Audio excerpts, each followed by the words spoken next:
Read the sign, man. That bench isn't for you. Get up before I make you. Officer Derek Hale's voice cuts through the warm Saturday air, sharp enough to stop a park mid-laugh. A basketball hits the pavement once, rolls away. A dog barks, then goes quiet. Phones lift almost by instinct. The man on the bench doesn't flinch. Marcus Reed is black, mid-50s, clean-shaven, dressed in a charcoal vest and pressed slacks. He holds a folded newspaper like he's waiting for a bus, not for trouble. Hale steps closer, blocking the sun. He points down at the stone seat, at the faded carving that should have been removed decades ago. "Can't you read?" "It's right there." Marcus looks up slowly, not angry, not afraid, just steady. "Officer, I'm waiting for my wife. We'll be out of your way in a moment." "I don't care if you're waiting for the governor," Hale snaps. "You don't sit there. Not here, not today." A couple nearby glance at each other, then stare at their phones like screens can protect them. A teenager records. A mother pulls her little boy behind her leg. Marcus keeps his voice low and careful. "I don't want trouble, I can move." Hale's smile is small and mean. "People like you always think you can negotiate." He yanks the newspaper from Marcus's hands and flicks it into Marcus's chest. The paper opens for a second. A headline flashes about federal oversight and police reform. Then Hale grabs Marcus by the collar and slams him back against the bench. Stone scrapes fabric. A sharp gasp ripples through the crowd. "Last warning," Hale says. "Stand up." Marcus raises his hands slightly. "Officer, please don't do this in front of the kids." Hale's jaw tightens at the word kids. Watching eyes ruin the power. He snaps the cuffs open. "Hands behind your back." Now, Marcus stands slowly, palms open, turning just enough so the cameras can see he isn't a threat. No one intervenes. Everybody knows the rule. Witnesses survive. Interveners get targeted. Hale shoves Marcus forward hard enough to send a message. The cuffs clamp on too tight. "You're hurting me," Marcus says quietly. "You should have moved when I asked nicely," Hale answers, voice low like a private cruelty. Then Hale pushes him down, not onto the bench, down to his knees in the grass. Fabric darkens with dirt. A little girl starts crying, confused more than afraid. "Mommy, why is he being mean?" Her mother freezes, eyes shining, one hand covering the child's face too late. Hale plants a knee into Marcus's back. "Stay down." Marcus's voice stays controlled. "I'm not resisting," Hale laughs.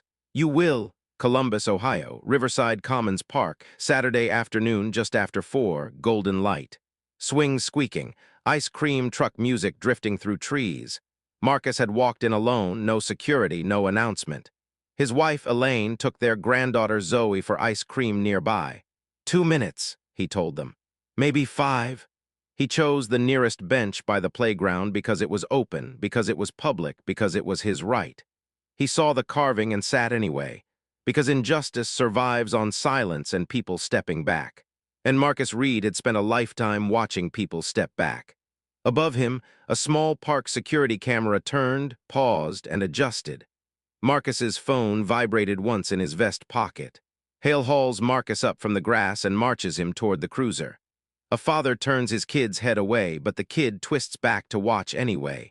A woman whispers into her phone, "I'm recording. I'm sending it to everyone." Hale shoves Marcus into the back seat.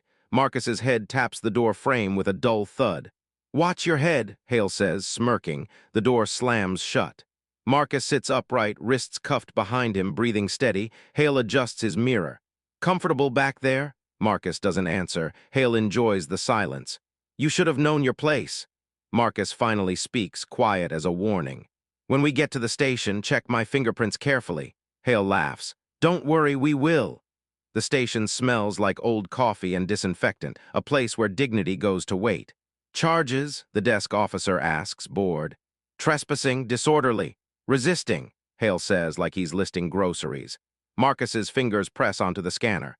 Thumb, index, middle, ring, pinky, processing. The screen turns red. Bold text fills the display. Hale leans in. "What the—" Captain Leonard Brooks moves too fast. He slams the laptop shut so hard it cracks the silence. "System error," Brooks says. The room freezes. "This thing's been glitching all week," Brooks adds. "Manual intake." Hale stares at him. "But sir, it said—" "I said glitch," Brooks replies, voice dropping into command. "Do it by the book." The booking officer hesitates, then nods, keys clack, screens clear. What they don't know is the alert has already logged. Time stamped. Saved. You can close a screen. You can't erase a federal record. Marcus is led to a holding cell. Bars slide shut with metallic finality. He sits on the bench inside, hands folded, eyes closed. He looks like a man waiting for a train. The station grows quiet, too quiet. Hale tries to shake it off at the coffee machine, but his hands won't stop trembling. He finds Brooks by the hallway monitors. "Captain, what did that scanner say?" Brooks doesn't look at him. "You followed procedure, that's all that matters." "But you slammed it shut." Brooks turns, eyes sharp with fear. "Drop it." Down the hall, an off-duty patrolman named Jason Ross stands near a vending machine in gym clothes. He'd been at the park. He'd seen the shove, the knee, the child crying. But what freezes him now isn't the cruelty. It's the face. 7 years ago, Jason was a rookie framed for evidence he never touched. A federal supervisor stepped in, cleared his name, and left him with one sentence. Integrity isn't convenient. It's necessary. Jason didn't know why that sentence burns in his chest until he looks through the holding cell window and sees Marcus sitting there, calm as stone. He finds Detective Maya Dunn, the one person in the building who looks awake. Maya, the guy Hale brought in, that's Director Reed, FBI. Maya's eyes widen, sharpen. "Does Brooks know?" "He saw the scan," Jason says. "He shut it down." They move without permission. Maya pulls Hale's body cam. Jason pulls dispatch logs. On the screen, the park plays back in cruel detail. The newspaper snatch. The collar grab, the shove, the knee, the child crying. Maya opens a hidden folder, complaints buried, stamped, unfounded. Names, dates. Patterns. Jason slides a small drive across the desk.